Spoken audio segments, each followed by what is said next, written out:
नमस्कार दोस्तों, शिक्षा चक्र चैनल पर आप सभी का स्वागत है। दोस्तों, आज हम नैतिक विकास सिद्धांत से संबंधित एक बहुत ही महत्वपूर्ण टॉपिक हाइंज की दुविधा या हाइंज डायलेमा के बारे में पढ़ने जा रहे हैं। तो हाइंज डायलेमा क्या है, हाइंज की दुविधा क्या है?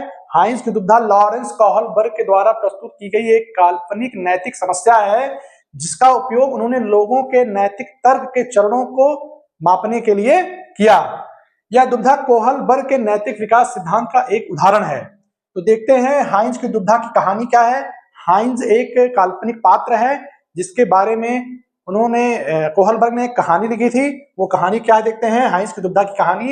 एक यूरोपीय शहर में हाइंज नाम का एक व्यक्ति रहता था। उसकी पत्नी गंभीर रूप से बीमार थी और उसकी जान बचाने के लिए एक विशेष दवा की आवश्यकता थी। यह दवाई एक स्थानीय फार्मासिस्ट ने बनाई थी और उसकी कीमत उसने 2 लाख रुपए रखी थी। मूल कहानी में $2000 की बात की गई है, लेकिन हम यहाँ मान लेते हैं लगभग 2 लाख रुपए उसने उसका दाम रखा था। हाइंज ने सभी जगह से अपने रिश्तेदारों दोस्तों से 1 लाख रुपए इकट्ठे कर लिए थे, लेकिन अभी भी उसको 1 लाख की कमी थी।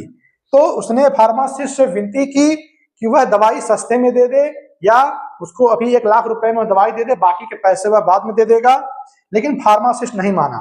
अब हाइंज के सामने एक नैतिक दुविधा है, क्या उसे चोरी करके दवाई ले लेनी चाहिए? तो कोहलबर्ग ने एक नैतिक समस्या संबंधी एक काल्पनिक कहानी बनाई और इस काल्पनिक कहानी का उद्देश्य नैतिक पाठ पढ़ाना नहीं है, बल्कि लोगों के नैतिक तर्क का विश्लेषण करना था। तो ये जो प्रश्न आया है, नैतिक दुविधा आई है हाइंज के सामने, क्या उसे चोरी करके दवाई ले लेनी चाहिए? तो इसी प्रश्न का उत्तर कोहलबर्ग लोगों से पूछते थे और उनके जवाब के आधार पर वह निर्धारित करते थे कि वह व्यक्ति नैतिक विकास के किस चरण में है। तो आइए देखते हैं कि इसके क्या क्या उपयोग है, हाइंज की कहानी या हाइंज की दुविधा का क्या उपयोग है। आइए देखते हैं हाइंज की दुविधा का उद्देश्य।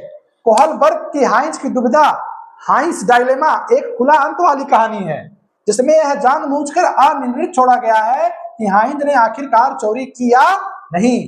कहानी का उद्देश्य क्या है? कहानी का ये उद्देश्य नहीं है कि हाइंज ने क्या किया, बल्कि यह है हाइंज के माध्यम से यह जानना है कि आप क्या सोचते हैं और क्यों सोचते हैं। यानी कि कहानी के अंत में जो हाइंज के मन में दुविधा उत्पन्न हो रही है कि वह चोरी करे कि ना करे, इसका उत्तर आप बताइए, और अगर आप उसका उत्तर बताते हैं तो उसके पीछे के नैतिक तर्क के बारे में भी बताइए। उदाहरण के लिए, अगर कोई व्यक्ति कहता है कि हाइंज को चोरी कर लेनी चाहिए, तो उसके पीछे उसका क्या तर्क है?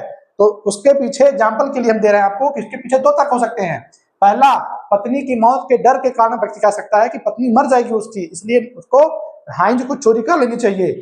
या कोई व्यक्ति यह कह सकता है कि न्याय का सिद्धांत के आधार पर अगर देखा जाए तो व्यक्ति का जीवन ज्यादा बड़ा है एक चोरी से, इसलिए हाइंज को चोरी कर लेनी चाहिए। हाइंज की दुविधा एक मनोवैज्ञानिक टूल है। इसका लक्ष्य क्या है? लोगों के नैतिक तर्क का विश्लेषण करना, ना कि एक नैतिक पाठ सिखाना। हाइंज की दुविधा के माध्यम से लोगों के नैतिक चरण का पता लगाया जा सकता है। तो आइए देखते हैं लोगों ने हाइंज की दुविधा पर क्या क्या प्रतिक्रियाएं दी और उनके नैतिक चरण क्या है। आइए देखते हैं लोगों की प्रतिक्रियाएं और नैतिक चरण। कोहलबर्ग के अनुसार लोग हाइंज की दुविधा पर अलग अलग प्रतिक्रियाएं देते हैं और जो उनके नैतिक विकास के स्तर या चरण को दर्शाता है। कोहलबर्ग ने जब लोगों के सामने हाइंज की दुविधा से चोरी करनी चाहिए कि नहीं करनी चाहिए, इस प्रश्न को लोगों के सामने रखा, तो लोगों ने जो प्रतिक्रियाएं दी, उन प्रतिक्रियाओं के आधार पर कोहलबर्ग ने यह निर्धारित किया कि वह व्यक्ति किस नैतिकता के किस चरण में है। तो आइए देखते हैं। तो पहला जो है आपका पूर्व परंपरागत स्तर, प्री कन्वेंशनल लेवल। नैतिकता के पहले स्तर में जो पहला चरण आता है, इसमें जो भी नैतिकता का फैसला लिया जाता है वो दंड से बचने के लिए लिया जाता है। तो इस स्तर पर कोई बच्चा होगा तो उससे अगर ये सवाल पूछेंगे तो यही जवाब देगा कि हाइंज को चोरी नहीं करनी चाहिए क्योंकि उसे दंड मिलेगा और उसे जेल हो जाएगी। अगर थोड़ा सा बच्चे का नैतिकता का स्तर दूसरे चरण में है तो बच्चा यह जवाब देगा कि हाइंज को चोरी कर लेनी चाहिए क्योंकि उसकी पत्नी की जान बच जाएगी और उसकी पत्नी उससे खुश हो जाएगी। क्योंकि जो नैतिकता का दूसरा चरण होता है वो स्वार्थ और व्यक्तिगत लाभ के आधार पर कोई भी बच्चा नैतिकता का पालन करता है। नैतिकता के अगले स्तर में जो तीसरा चरण आपका है अच्छा इंसान बनना, यानी अच्छा लड़का या लड़की अभिविन्यास के अंतर्गत कोई भी बच्चा या कोई भी व्यक्ति नैतिकता का फैसला इसलिए लेता है कि वह व्यक्ति समाज से प्रशंसा पाना चाहता है। तो उसमें क्या जवाब दे सकता है? चोरी नहीं करनी चाहिए, क्योंकि लोग उसे अपराधी कहेंगे, उसकी बुराई करेंगे, प्रशंसा नहीं करेंगे। चौथे चरण में जो व्यक्ति होता है वो सामाजिक व्यवस्था को बनाए रखना चाहता है, तो उसका जवाब क्या आएगा?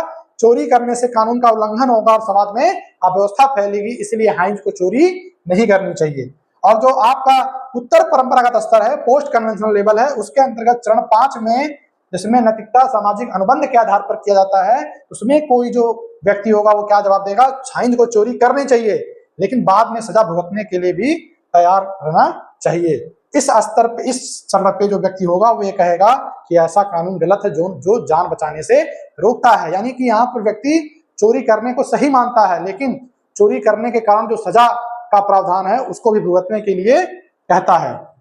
और जो सबसे आखिरी चरण है, चरण 6, सार्वभौमिक नैतिक सिद्धांत, उसमें कोई व्यक्ति क्या कहेगा आपसे?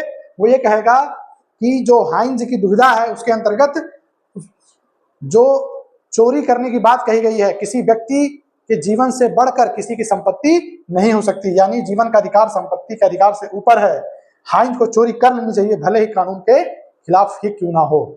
तो मैंने आपको हाइंज की दुविधा के आधार पर सभी नैतिकता के सभी स्तर और उसके चरणों के एग्जाम्पल मैंने आपको दे दिए हैं। अगर आप कोहलबर्ग के नैतिक विकास के सिद्धांत को और विस्तार से पढ़ना चाहते हैं तो डिस्क्रिप्शन बॉक्स में मैंने अपने उस वीडियो का लिंक दे रखा है, तो अगर आप उसको देख लेंगे तो उसके बाद फिर आप अगर हिंज की डायलेमा पढ़ेंगे या हाइंज की डायलेमा पढ़ेंगे तो आपको और अच्छे से समझ में आएगा।